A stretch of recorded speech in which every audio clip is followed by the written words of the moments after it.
Attacking without the Grand Warden can feel impossible for many players, but with the addition of the new Dragon Duke epic, the Rocket Backpack, it's possible to get value even without him. So let's break down this unique attack to help you 3-star while your Warden is upgrading no matter your town hall level.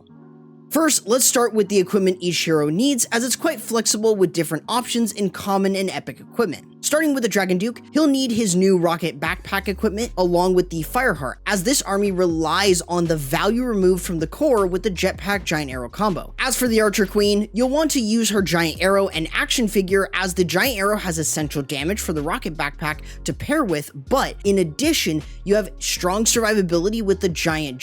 However, if you lack the ores to upgrade her action figure, use the Healer Puppets instead. With the Royal Champion, you'll want to use her Electric Boots and Haste File, as you're going to be using a Royal Champion charge midway into the attack, where you want to get as much value as possible without wasting time. So the Electric Boots enables you to charge with the Royal Champion, while the Haste File speeds it up so you can avoid time fails. Finally is the Minion Prince, where his main ability is obviously the Dark Orb. This slow on defenses is very powerful, and when you don't have the Grand Warden, it can be a very impactful ability. His other ability is usually going to depend on what you prefer. The Meteor Staff can be great for passive damage, or you can even use the Dark Crown to buff the Prince specifically as Super Dragons fall. The Metal Pants can also be used to reduce a lot of the damage taken from the Minion Prince, or you can just take the Henchman Puppets if you lack any of his other epics and don't want to invest into any other commons. Overall, just choose a build you're comfortable with using,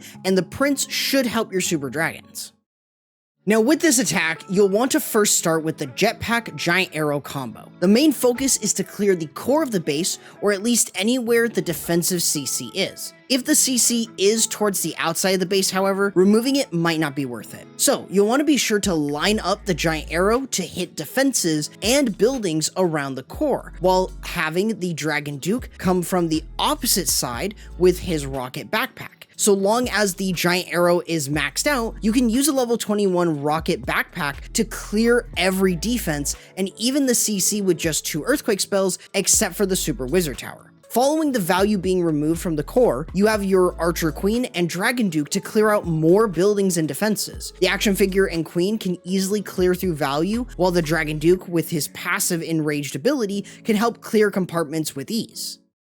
This overall follows us into the Super Wizard Blimp, aka Blizzard. Typically, I would recommend using a Lava Hound to tank for the Blimp as you move into the base. Unlike a normal Blizzard, you don't need the Blimp to get too far into the base, allowing you to avoid plenty of baits and defenses that might cause trouble. Just keep in mind that you do need to worry about the Giga Bomb or Poison Spell Towers, or even areas where there might be double giant bombs, as they can still completely remove your Super Wizards. Once the Blimp is inside the base, however, use an invisibility spell followed by a rage spell. This allows you to then time your invisibility spells every 4 seconds to get the best value. Now keep in mind, you are using no more than 3 to 4 invisibility spells to get the most value. This should give you a great amount of value and get a nice section off the base, while having more than enough invisibility spells for the Royal Champion charge portion of this attack.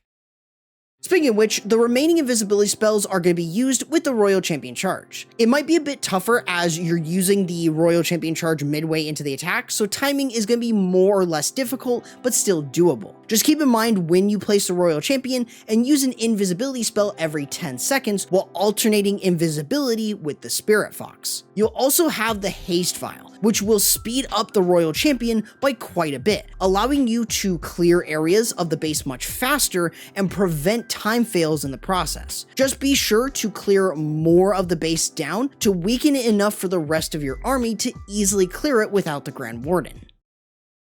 From there, you should have cleared a large area out of the base with each individual starter, from the Royal Champion charge, the Blizzard, and the Jetpack Giant Arrow combo. This overall is going to set up the back end portion with the Super Dragons and the Minion Prince. Super Dragons are quite consistent thanks to their higher HP and DPS, making them a solid option to finish off the base. Just be sure to use a few Super Dragons to set up funneling while sending the rest in to clear key defenses. His other ability can either help himself with the Dark Crown or Metal Pants, or support the bulk of the army with either the Meteor Staff or Henchman Puppets. You additionally have a revive spell for the back end of the base for the Dragon Duke to easily clear defenses and buildings thanks to his passive ability. Overall, this should allow you to clear through any remaining parts of the base with the Super Dragons, Dragon Duke, and Minion Prince to show how strong this can be without the Warden, and to show how strong equipment can truly be nowadays.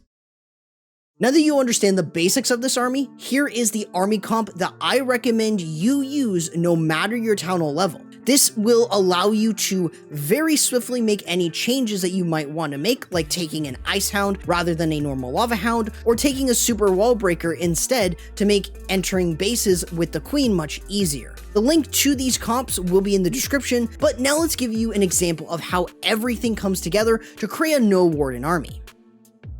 Now to kick off this attack, we want to start with the Jetpack Giant Arrow combo. This is going to mainly use the 2 Earthquake spells alongside the Giant Arrow and the Rocket Backpack from the Dragon Duke in order to clear out the core of the base. This then is followed up by letting these heroes clear even more of the base, having a Super Wall Breaker possibly for the Archer Queen and the action figure to get in, but having that Ice Golem provides extra tanking and of course a freeze, while the Dragon Duke has his passive Enraged ability that allows him to get plenty of defenses and buildings down, and can even take advantage of his Fireheart death damage. Otherwise, this is enough to clear out an entire section where you can have the Lava Hound and the Battle Blimp to work in with the Super Wizard Blimp. This is where you can use an invisibility spell in order to keep the Super Wizards protected, a rage spell to boost up their power, and that's where you can use your invisibility spells every 4 seconds. Keep in mind, you are limited with the number of invisibility spells you can use. You can only use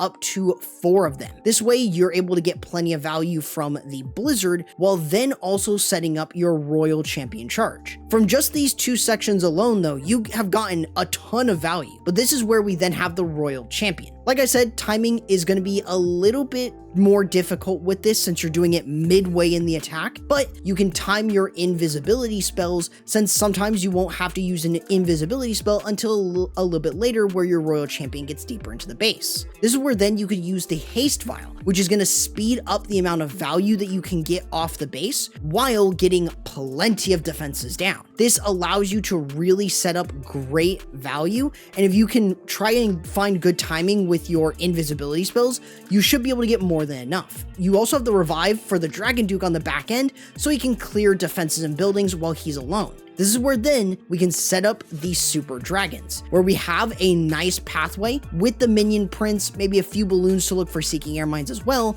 as they work in. Now, we don't have the Grand Warden in this, so we want to take advantage of the slow of the Minion Prince. And his other ability really doesn't matter. You can use the Meteor Staff or the Dark Crown if you like, and for the most part, you will see success, so long as you can get plenty of value from your other starters, and if you can get value from the Dark Orb, you should be perfectly fine to 3-star. While only designed for players who are in low legends or in normal mode content, hopefully this helps in creating an army even you can use while the Grand Warden is upgrading. However, if you want to check out the equipment each hero should focus on, I recommend checking out this video right here, but YouTube says you might prefer this one instead.